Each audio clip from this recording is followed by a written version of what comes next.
મિત્રો વાત કરીએ શેર બજારના રોકાણકારો માટે મહત્વપૂર્ણ સમાચાર છે. નેશનલ સ્ટોક એક્સચેન્જ ના નિફ્ટી 50 ઇન્ડેક્સ ધરાવતા શેરોમાં મોટો ફેરફાર થવાનો છે.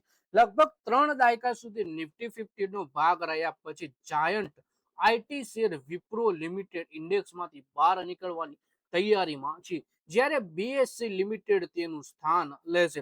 આ ફેરફાર વિપ્રો અને બીએસસી બંનેના શેરના ભાવ ઉપર સીધી અસર કરશે તેવી અપેક્ષા છે. જો કે મંગળવારે બજાર ખુલતા જ વિપ્રોએ નજીવા વધારા સાથે શરૂઆત કરી, જ્યારે બીએસસી થોડા ઘટાડા સાથે ખુલ્યું હતું.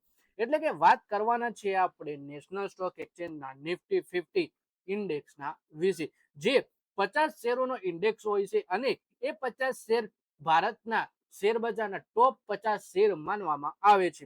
હવે આમાં ફેરફાર થવા જઈ રહ્યો છે. લગભગ 30 વર્ષ સુધી આ નિફ્ટી 50 નો ભાગ રહ્યા પછી આઈટી કંપની વિપ્રો આ ઇન્ડેક્સમાંથી બહાર થવા જઈ રહ્યો છે અને તેની જગ્યાએ બીએસસી નો શેર આમાં એન્ટ્રી લેવા જઈ રહ્યો છે. તો આ બંને વિશે આપણે વધારે માહિતી ડિટેલમાં જોઈએ.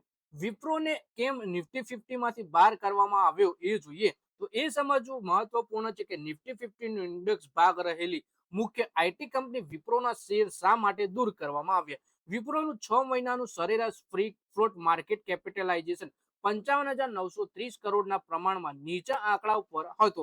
તેનાથી વિપરીત બીએસસી લિમિટેડનું ફ્રી ફ્લોટ માર્કેટ કેપિટલાઇઝેશન આ જ સમયગાળા દરમિયાન વધીને 1.4 લાખ કરોડ સુધી પહોંચ્યું. આ અસમાનતા વિપ્રોના બહાર નીકળવાને બીએસસીના પ્રવેશનું મુખ્ય કારણ છે. વિપ્રો અને બીએસસી સંબંધિત સમાચાર આગામી દિવસોમાં ટ્રેડિંગ સત્રો દરમિયાન બંનેના કંપનીના શેરના ભાવમાં સીધી અસર કરે તેવી શક્યતા છે. મંગળવારે પણ શેર બજારમાં ટ્રેડિંગ શરૂ થયું ત્યારે વિપ્રોના શેર આશરે 186 રૂપિયા ઉપર ખુલ્યા હતા. છેલ્લા એક વર્ષમાં આઈટી સ્ટોક 23% ઘટ્યો છે, જ્યારે 5 વર્ષના સમયગાળામાં 40%નું નેગેટિવ રિટર્ન આપ્યું છે. એટલે કે છેલ્લા 5 વર્ષથી રોકાણકારોને સતત નેગેટિવ રિટર્ન આપતો રહ્યો છે વિપ્રોનો શેર.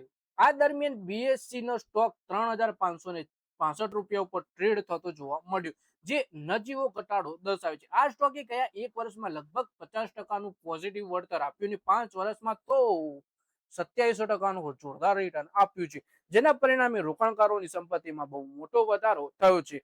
તો મિત્રો, આ વિડીયોમાં આપણે વાત કરી વિપ્રો અને બીએસસી ના શેર વિશે. વિપ્રોનો શેર નિફ્ટી 50 માંથી બહાર થઈ રહ્યો છે, જ્યારે બીએસસી નો શેર નિફ્ટી 50 માં એન્ટ્રી લઈ રહ્યો છે. છેલ્લા 5 વર્ષના રિટર્નની વાત કરીએ તો વિપ્રોના શેરે 40%નું નેગેટિવ રિટર્ન આપ્યું છે, એટલે કે 40% સુધી નીચું વળતર આપ્યું છે વિપ્રોના શેરે. અને તે જ સમયે બીએસસી ના શેરે રોકાણકારોને 5 વર્ષમાં 27% જોરદાર તાબડતોડ કમાણી કરાવી છે. તો મિત્રો, આ વિડીયોમાં બસ આટલું જ. હવે મળીએ આવનારા વિડીયોમાં.